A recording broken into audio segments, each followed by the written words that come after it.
I don't own white t-shirts because they always get yellow armpits. What's the Ew. point? I never got yellow armpits on anything. What? I never did. How's that? Did you wear white? You never wore white? I've wore white wife beaters before, and they don't.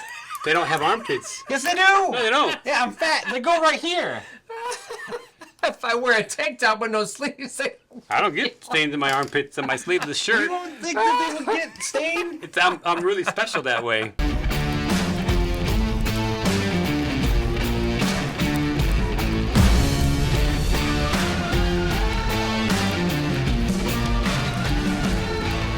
Hi, welcome back or to Bardic Aggravation. That is Rick. That's Ken, and I'm Brandon. Cut. Take 3. Anyway, today no. is no different than any other day, except that we're going to talk about something different. Archetypes. Why are we talking about archetypes? Why is this relevant to RPGs? And who cares? Well, since you've watched this long, we'll tell you, because we're going to reward your patience with rewards. So archetypes, why are they necessary? I'll tell you why. You can think of yourself as a class, but as we've talked about in previous videos, Yeah. every wizard doesn't think of themselves as a wizard. Every cleric doesn't call themselves a cleric. And it can be a trap to think that way, unless you really are just playing that pure, yes, I am a cleric, and that's what I am, and I am what I am, and what I am is what I am. It corners you. It really corners you if you're can. just playing a rogue. I have to be this rogue. No, When who you calls can play- himself a rogue? You can replace your class with an archetype. Storytellers use this all the time. Writers of fiction, writers of novels, writers of all these things. They're usually an archetype, even if they're not conscious of it. What? I just wanted to stop you before you get I ahead of see yourself. that. Well, go ahead. What is an archetype? It's hard to explain. You're right. Yes, you can understand my confusion. It's a type of arc. No, that's not true. It's a category. It's a broad category. Even in real life, you'll see them in your group. You know, you had the class clown. That's an archetype in school. You had the jock. That's an archetype. You're just going straight from Breakfast Club, aren't you? Yeah. What? Yeah. Are you pulling the That's a Breakfast very Club good. That's a archetypes? very good example. Breakfast Club. They were archetypes. The jock, the princess, the weirdo, the criminal, the nerd, the brain. You know. So yes, these are all archetypes. They're just kind of labels, which you want to be careful with labels. That's what we're trying to get away from that. But you can use archetypes to get away from class labels. Some are more necessary than others. For instance, the leader. That's an archetype. Does your party need a leader? Does every group need a leader to tell a good story? I would say yes. You can be different types of leaders. Yeah. You don't have to be so right. You can be the leader who's just charismatic and everybody just follows you because you're charismatic. You can be the drill sergeant that tells everybody what to do and they're intimidated by you, so they follow you. You can be all kinds of different leaders. You could be a spiritual leader. So who would you say the leaders are in the Avengers? Captain America, obviously. Right? America, That's he's the obviously leader. Captain America. He The runs the show. X-Men, I Xavier. hate to say Cyclops, but he is their field leader. field leader. So Xavier would have been the leader. Cyclops is also a leader. Yeah. And they've kind of all taken turns in and out. Wolverine, Storm, they've been leaders here at different times. Anything can be a leader. Obviously, you think of a fighter or a paladin. That's your Braveheart and your whatever, King Arthur. But as far as somebody who would be a really good rogue leader, my favorite one is Fagin from Oliver, the head of all the pickpockets in London. Brilliant rogue, but he was a leader. Would Han Solo in Return of the Jedi be a No, but leader? you know who would be a leader? Lando. Who's a rogue one is Lando. Lando. He was a rogue. He was in charge of a whole planet. So there you go, a rogue leader. It's true. Han Solo, even if they called him the leader or boss, he never had a leader archetype. He was the scoundrel archetype. He was the rebel, the outlaw. That's a really good archetype too. And you see those in every single movie. Who would that be in the Avengers? The outlaw? Hawkeye? Yeah, the rebel, Hawkeye was an outlaw. the one who kind of, how was he? Well, after they split up, he just went around killing people. Talking about through line wise though, it can't be one incident that makes somebody that archetype. It has to be they're inherently in who they are. So who represented that? Is there none in the Avengers? Would it have been Tony Stark?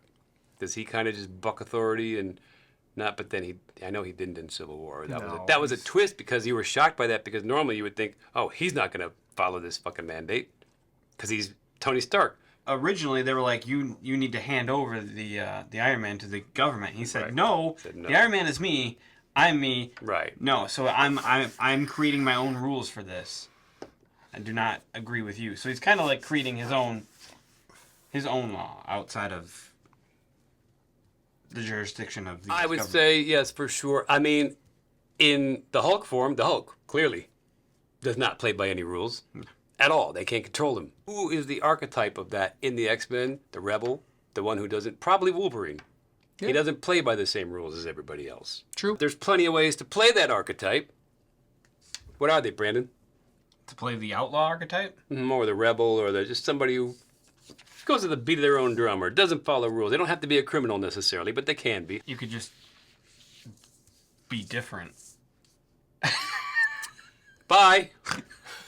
Oh no, That I don't know wraps what it you're up getting nicely. at. I know I'd put you on the spot because I had no idea. Was there one of those in like Lord of the Rings?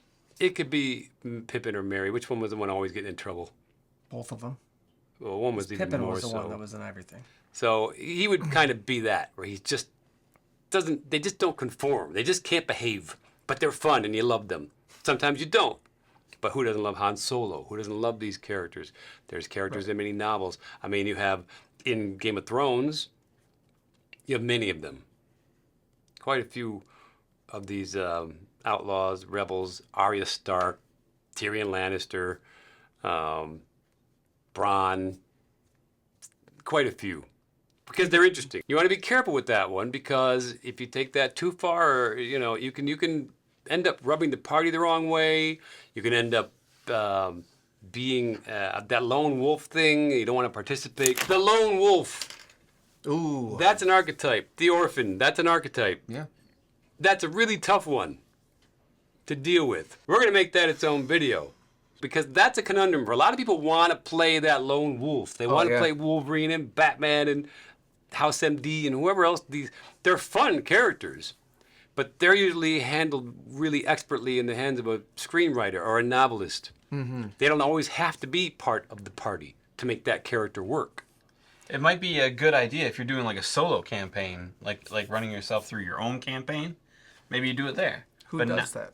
There's plenty of people that use solo DMing and stuff where they run themselves through their If you own. are running a solo campaign, then none of this applies to you anyway. Yes, Why are it you does. watching this? You're writing a story. Well, you're always right then. You just. What archetype are you? You're the leader, you're the seeker, you're the lover, you're all of them. You're the hero. So you're just a whole bag. You're the whole ball of wax. Be your own story. You're definitely the lone wolf, so and you've already got that worked sure. out. You don't need us to tell you how to play that. Maybe you're playing with yourself with 3 other people who you're playing. Right. You have a party of 3 people. If you're running a solo campaign, be careful about playing the lone wolf. That can be tricky. I'm saying you can play. You don't want to piss yourself off and ruin the game for yourself by not wanting to play with yourself. I don't know why I can't get this game off the ground. My character doesn't want to do anything. Somebody needs to come and push him. If only I had a party. If only I had a party to tell me what to do. I need a reason, damn it. I'm leaderless. Who's the leader? I'm not the seeker. I'm not the seeker. What can I do? I fucked myself by not making myself the seeker, and now I can't even play. I guess I got to start over. I'm not going to play a lone wolf this time by myself. But how does my... So yeah, we will have a whole video on this complicated issue of don't play an orphan, don't play a lone wolf. Ah. Yes, you can play one, and it can be a lot of fun, but nobody knows how to do it right, or maybe they do and they're not telling the rest of us. But we can help you out with that, and we're going to, so stay tuned for that. Then you have the other very important one, and this is very important in stories. You have the innocent. The innocent is your Luke Skywalker, your Harry Potter, your Alice from Alice in Wonderland, Dorothy and the Wizard of Oz. They're your eyes to this new world. Was that Frodo or Sam? It'd be Or both, did all but the hobbits kind of have it? I would say Sam. And in fact, they spelled it out in that moment when Sam stops and he says, "What are you doing?" And he says, "If I take one more step, this will be the furthest I've ever been." For he just proclaimed himself the innocent. But I would say yes, they both were. But I would say that, and they can both be. You can have that. Your whole party can be that archetype. the innocent. A little crossover. And kind of they should be. If you're doing like a Feywild campaign or something where you're in this, your DM's introducing you to a world, now you're all the innocent, aren't you? It's good to see that in your group, though, because you're seeing the world through the eyes of someone who doesn't even know and just enjoying everything. It's just... It's something to latch on to, too. When you're first playing your character and you're like trying to figure out who they are and how they fit in, you can focus on that when it comes to role playing and figure out who your character is. It's like a beacon to follow, right? Mm-hmm. It's like a little road map. Will-o'-the-wisp, so to say. And that can change. And it changes all the time. Luke Skywalker was the innocent. When he walks in Return of the Jedi to All Jabba dressed the in Hutt, black. and he's like force choking people and pushing them away, like he's not the innocent. He's not anymore. innocent anymore. Those days are done. I would say a perennial innocent in through the entire Star Wars thing would be R2-D2. Yeah. He never got corrupted. He never changed. He was always just happy-go-lucky and He did it all the time. Childlike. Whatever. Yeah, he did everything. the sage. That's a pretty common one in these kind of games, but the sage would be the wise man or the wise woman, the person who's giving advice because they have more experience. This may not be somebody who's in your party necessarily. In our that we're playing, our sage I would say is Barney. He's the one that assembled our team and he sponsors us. We're these mercenaries and he sends us out on jobs and stuff. But when things get weird and now the big plot's starting to happen in the world, he's the one we go to for answers. So there's your sage. Yeah, Who do you go to for Very answers? Yoda-ish, right? Yoda's a perfect sage. Even Obi-Wan was, but Yoda's a sage. You could also call it a mentor. These things can, mix and match. And these aren't set in stone. Oh, if you play this, you have to play it this way. That's not what it means. No, you're pulling from this pool. You're pulling from a pool. It's a very wide umbrella. This is a very important one. This should be number one. The seeker, the explorer. Who is that? That's everybody. Everybody. They have to be, right? Everybody needs to have a little bit of that in them. If you're playing in a D&D or any DC-20, more importantly, campaign, or any of them, Shadow, Dark, Pathfinder, you better be a seeker. You better be an explorer. You better be an adventurer. Is there a way to play in one of these games and not be that? Sure. Are there examples? What? How? Tell me. I don't know. Well, you said that like you have some kind of Well, you inside have to be in a scoop. party with a bunch of them, right? Yeah. Maybe be the straight man in the party or something like that. Be the person who's the leader that gets all these people together. But, I mean, you need to explore. You need to look at your surroundings. You need to want to Can you be? engage. But how? Can you be a reluctant one? Like maybe Bilbo Baggins could have been that. He got Oh, yeah, kinda he was dragged definitely into it. reluctant for that. Yeah, he didn't want to do it. But then once it happened, he got the bug, and then so He changed. you can do that where you get dragged in, kind of kicking and screaming. You don't want to be that, but you better adjust that quickly because that can be a drag on the party and the story. Right. Right. That'll slow everything down if you don't want to explore. I mean, you're in D&D. You want to go back to the hot house and just sit? It doesn't... Can you think of any in any kind of lore or anything, any books, a hermit that got dragged out? Obi-Wan Kenobi, absolutely. So Yeah. there you go. I mean, he didn't used to be, but then he became. He became one. He did wanted what- no part of that crap. It was a duty. That could had be an to do interesting it. choice. There you Maybe you're this because it's a duty and you feel duty bumped. You don't want to do it. You still got to be careful. He said duty like 4 times. Duty. That is a tough one in one of these games because you can really drag the rest of the party down. The rest of the players can get annoyed and sick of you if you're playing that all the time. You have to get on board. So I would be careful with that one. My suggestion is don't even use it. Be Unless an you adventurer. are. Be a Unless seeker. you are that. Yeah, if Be an you are that, explorer. use it. Yeah, for sure. Everybody needs to be that. That archetype should be everybody at the table. General Everyone rule of thumb. needs to be There are always Indiana exceptions. Jones. You can play the creator. That can also be an artist. It can be an inventor. If you're playing an artificer, That would maybe be you're a perfect. creator. That would be perfect. Tony That's Stark. Tony right? Stark. Tony clearly. Stark clearly is the creator, right? Yep. Who else? Who in the X-Men would be the creator? Beast or Forge? Ooh, Forge is definitely. Forge. I mean, that's his whole power, right? He just makes things. That's what he is. He's the what do they call him? The maker or the maker. something? The Yeah, maker. he's the maker. There you go. You know who Forge is, Brandon? Nope. What? I never read the comics. Ooh, His mutant ability was just to be able to create anything he thought of. he was a mutant MacGyver. Anything Oh, he he thought was a of. 3D printer. He lost He his is. arm and he made an arm and he made a leg. He Made a leg. built guns. Bionic man. He was That's really a power someone could use in real life. So the creator, it could be obviously be your bard. That's an obvious choice for, oh, okay, I'm the creator because I create music or I create stories or I whatever you do. A wizard could be a sorcerer. They sculpt spells. You're creating magic. It's like Archibald in our campaign. I feel like he's the creator. He's a tinkerer. He wants to put his fingers in something all the time. Yeah, again, keep in mind the archetype is kind of the driving force of who your character is, which makes it easy to focus in on that. So if creating things, maybe you create things, but that's not what drives you. You Right. wouldn't be the creator archetype. True. True. True. But what drives you is to create. You could be a paladin, and you have carpentry skills or brewer skills, and that's what you love to do. You're a creator. Maybe that's your archetype. Doesn't have to be the main thing every time you roll dice. Right, and you're showing that any class can fit into every archetype. It's the hero. The hero is an hero. archetype. As opposed to the seeker, the adventurer. Does everybody in the party need to be the hero archetype? No. No. No. That's too much if it is. It would just be weird. Really. Depends on what you're playing. Maybe you're playing some outlaws. Maybe you're playing degenerates. Maybe you're playing villains. That could be a fun campaign if it's done right. But the hero, who is the hero as an archetype then? Captain America would definitely be a hero. He'd be a hero. He's got it on his shield. He's walking around like that all the time. Exactly. Game of Thrones would be Jon Snow. Jon Snow. Has Daenerys. She was nobility. freeing slaves. She was a hero for a time, yes. So she was very heroic, which is why people loved her. Who else? Luke Skywalker, clearly Luke hero. was But he turned into the hero. He didn't start off as a hero. his whole No, but his he had whole that arc is hero a hero's energy. journey. I mean, it's Hero's it's journey. the classic hero's journey, right? It's not That even is a good point. It's the archetypical hero's journey.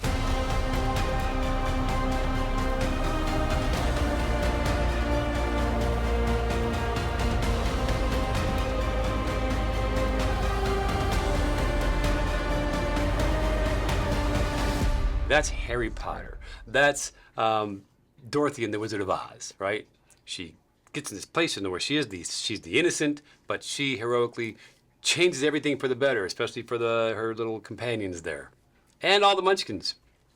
She saves that whole place. So yeah, Dorothy's a very good example of a hero. yeah. Just because you kill bad guys doesn't make you a hero archetype. It can, but Right. that's not the criteria that makes you a hero. It's that thing inside. Paladins are probably going to be heroes, heroic. They live for that. Yeah, they live for that. They want to get all the cats out of the trees and Superman, haha, there you go. oh Yeah, my god, yeah, that's easy. nothing Generic but a Boy hero. Scout. Frodo, Baggins, hero. Reluctant hero too. No, not Frodo, Bilbo. Oh, Bilbo, yes, yeah, Bilbo. Frodo was all for it. He was all about it. Give me the ring. Frodo was just a plot device. There wasn't much to him, but the archetype would be hero because he was doing something that Nobody else wanted to. nobody else could, and he took that responsibility. Sam, also hero. Aragorn, I guess. So they all had hero energy. Right. And so your party can too. That's not limited to one. None of these are limited to just one party member. But it's just easy if that's what you're focusing on. If your character is meant to be a hero, which clerics, paladins fall into that, but bards could be that. Rogues could be that. Robin Right, Hood. right. Robin Hood, definitely. He's yeah. a hero, but he's a rogue. Yeah. Would you classify him as a hero? Yes. Yeah, definitely hero energy. Takes He from was the rich, trying to gives to the save the poor. poor people from these corrupt up politicians and Big stuff. time. Oh yeah, he was a hero. So that was pretty easy, straightforward. Then you have the caregiver. Which goes hand in hand with the hero. It can, yes. You got to have someone to care for this hero. Who's Frodo Baggins' caregiver? Sam. Sam. Obviously, right? Sam is a perfect caregiver archetype. Perfect. Perfect. Really, he does everything he can to help. My Mr. God, that Frodo. guy's the most selfless character in the world. Great. Jeez. Everybody loved Sam. Yeah. House, MD. House MD is a healer, not a caregiver. Just because you're a healer doesn't make you a caregiver, right? Yeah. These are people that want to make things better for other people. Yeah, he didn't give a shit about anybody. Perfect caregiver. Batman's butler, Yes, Alfred. Alfred. Alfred is a great caregiver. He just fixes him all the time. He's on top of him. He's also a sage too and a mentor, right? I would say it's yeah. Yeah. So you can fill more of these roles. Well, that's what makes him fascinating. He's very three-dimensional. He's just a Yes. butler, but everybody loves Alfred because he's got these things, you know. X-Men, caregiver. I don't know. Who would that be? It wouldn't be Professor X, It would be. who tries to like bring these kids in who. Yeah. Actually, yeah, he does have caregiver archetype energy because he cares a lot about He does, those he people. does. He makes them a family. He gives them a purpose. He gives them a place to feel wanted, and gives them So yeah, he caregiver. Yeah, Professor X. I would say But so. I think Jean Grey learned from him, so they're kind of doing the same thing. Yeah, Jean Grey is she's nurturing. She's always trying to keep the peace. Why doesn't she get a name? Why she gotta be Marvel? Marvel Girl. Marvel Girl. Come on, everybody else Phoenix. has a cool name. Phoenix was a great Phoenix name. is a but great then, name you know, for her. Yes, Phoenix is a great name. But then her daughter took that name, right? Yeah. I'm taking that. That's a cool name. Fine, I'll just be Marvel Girl again. Or just call me Jean. Because she was a caregiver. She let her daughter have the cool name, and she took the crap name. That's cool what a name. caregiver does. They're selfless. No one even calls her Jean. They're always like Jean Grey. They gotta say her full name. Jean Grey, right. Jean 'Cause Grey. We know so many genes. There's so many genes here. We get to differentiate. It's Jean Grey. Game of Thrones we talked about, right? No? Oh, who's the caregiver in that? Sansa Stark became one when she stopped being a total self-centered sociopath. Her mom was though. Caitlyn, Catelyn, yeah. Caitlyn was definitely a caregiver. except for the Jon Snow. Yeah, she was a to him. But you can't blame her for that. Yes, She's I an can. asshole. No, you can't. No, you didn't read the books. In the movie, in the TV show, the actress went to them and said, "Can you make her not such a bitch?" And they said, "Sure." But in the book, she was a. See, I an don't. asshole. I don't read books. Then you got the jester, the fool, the clown. Which we all are. Gotta have That's a jester. fun. That's Gotta have a fun. jester. I think every story has one of those. If it doesn't, you're in danger of having a melodrama. Yeah. There's a show called Peaky Blinders, if you've seen it. Love it. Everybody said, Kent, this is your show. It's your genre. I love that time. I love that location. I love the whole thing about that. That whole era is fantastic. And I started watching it, and I was like, one episode in, 2, 3, 4. I was like, why aren't I liking this? And I wasn't liking it. And I couldn't put my finger on it. So I watched it again because people were like, just, are you kidding me? It's made for you. So I watched it again. And I finally realized it's a fucking melodrama. There is no jester. There is no levity. It's just a constant soap opera pressure melodrama. Yeah. There's no break from it. Was there any comedic character in that at all? No. There was no, so you can't do that. For me, you can't do that. People loved it. And I love it. I'm not even saying it was bad because it was great and very well done. It just didn't work for me because you need that. Game of Thrones, Song of Ice and Fire, one of the heaviest shows in the world. I mean, my God, the hell those characters went through. But you still had Bronn and Tyrion, and they lightened the mood, right? Just when it was, you're like, oh my God, this is so heavy. I need a drink. And then they would bring these two in, and something funny would happen, and you were like, okay, cool. So you need that. You need the jester. You need the fool. It doesn't have to be a crazy in your face, slapstick Jim Carrey. It doesn't have to be any of that. No, It can no, just be the levity. Yeah, something to break the tension. Something to break the tension, exactly. Like a fart. Who is the fool in Avengers? Who's the jester? Who's the funny one? I don't know. Is it Thor now? Trying to make him funny. Is it Tony? It's Tony.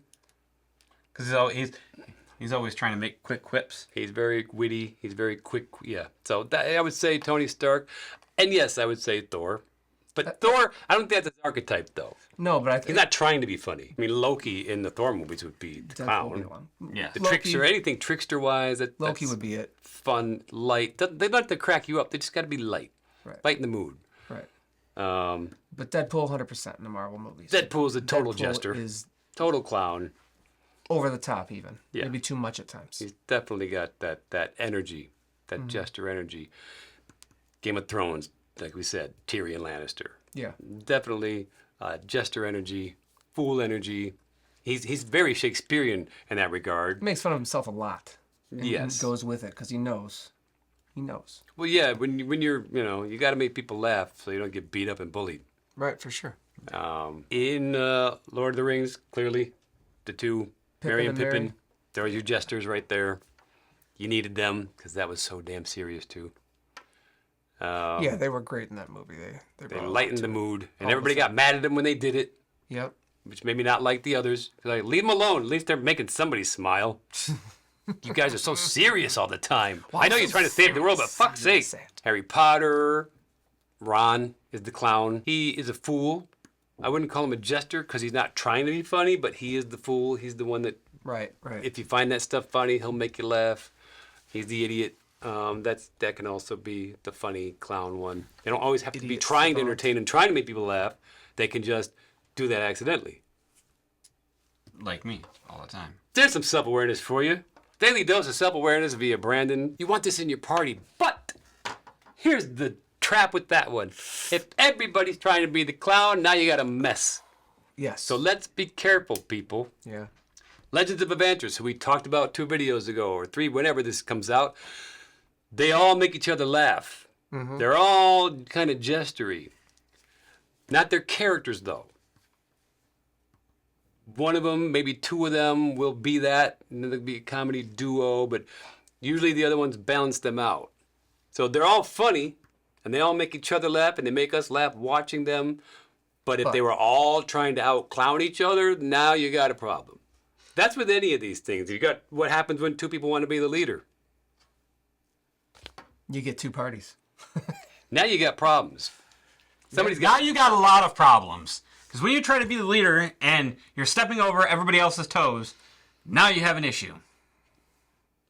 All right, bud. Well done, Brandon. Well done. We like examples here. That's how you learn, and we just got a big one from Brandon. Now, these are not official ones, but they are on a lot of lists, and these are, in my opinion, the most important ones. Who's the heart of your party? Ooh.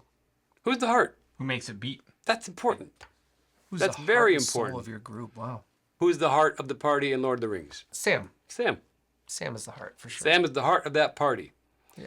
The heart is the person who keeps everybody going. When times are tough and they want to give up, the heart keeps them going. The heart's the one that gives them that morale boost, that unites them all together, reminds them of their purpose. That's the heart of your party. And maybe they're not even doing that on purpose, you know? Maybe they're just... That's just what That's they just are. who they are, right? But you want that in your party. That's fun. It's a fun thing to play, and it's an important thing to have in a group. So that'd be like Leia in Star Wars, right? She's the heart. They all want to do this for her. Is she the Yeah, person? I would say so, yeah. Because it's not Luke, it's not Han. No, I would say, yeah, she is the heart She's the heart of that party. group. Because if someone, yeah, she was gone. She's got a lot of hero archetype energy, too. yeah, and a leader He was a hero from before they even, either one of those 2 were. for sure. On the other side, you have the soul of the party. The soul and the heart sound like they could be the same thing, right? Yes. But they're not. Exactly the same. Who is the soul of the party? What do they do? Why do you need somebody who's the soul of the party? Yeah, why is the soul different than the heart? The soul is the reason that people are together. That's your Frodo Baggins. They all rallied around him to help him do this thing that he has to do. So he's the soul of the party. The heart and the soul can be the same. That's why they call that song Heart and Soul. Sometimes the soul of the party can be something that's not actually a party member. It can be an ideal. It can be the thing you're trying to achieve. How these were in The Princess Bride. Every single one of these like stand out in that movie. We didn't even use that movie, but all of them were like that. Princess Bride is a classic fairy tale, right? and it works so well because it does have all the archetypes in it.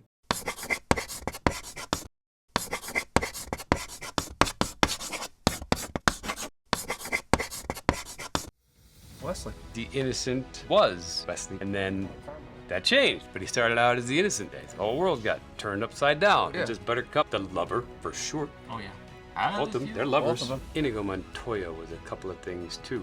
You killed my father. Prepare to die. It was really good. It was really good. I mean, Jesus. I thought he was next to me. Andre the Giant was the innocent.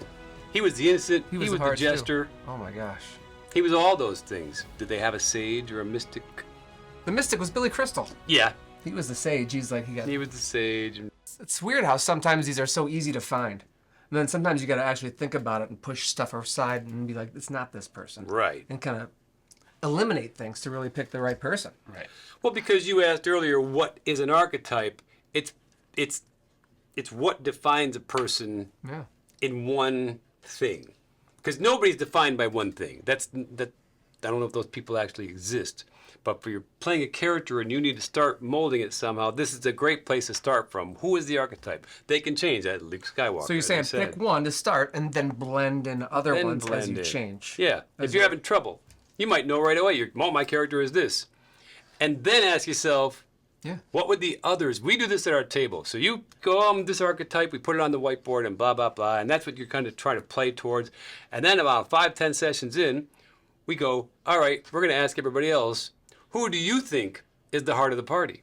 And they all vote. Now you find out what people think you are. And it might not align with who you think you are. Right. One of the best ways to develop a character and to really find out who you are is find out what other people think of you.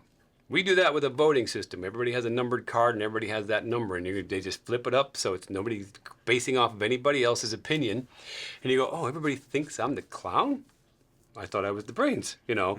But now you got a perspective on yourself. Mike Fergus changed a lot when I was like, I didn't realize that's how people saw me. Interesting. Okay. You know. If you enjoyed this content, this way of thinking, please Give us money. a like. Or money. We're how they going to give us money? There's no way to give us money. Don't give us money. Don't give us money. We Yes. just want likes. So hit that like button, a thumbs up, pinking, and subscribe. And you can hear more of what we have to offer. More of this nonsense. Yes. Comment, please. Say something. We want to talk back to you about this. We actually do find this subject fascinating, so I'd like to kind of get that conversation going. What do you guys think of the archetype thing? Because classes are not archetypes. No, not at all. People can say they are and they can't be, but they don't help with the storytelling structure. Like, who's the fighter? Who's the wizard? Who's the cleric? Those things don't matter when it comes to story building. They're just a device. But who is the heart? Who is the soul? Who is the leader? Who is the jester? Who is the innocent? These things are important. Some of them are not as important as others, but some of these are. Right, Brandon? Yeah, you're not important. They're all Bye. random.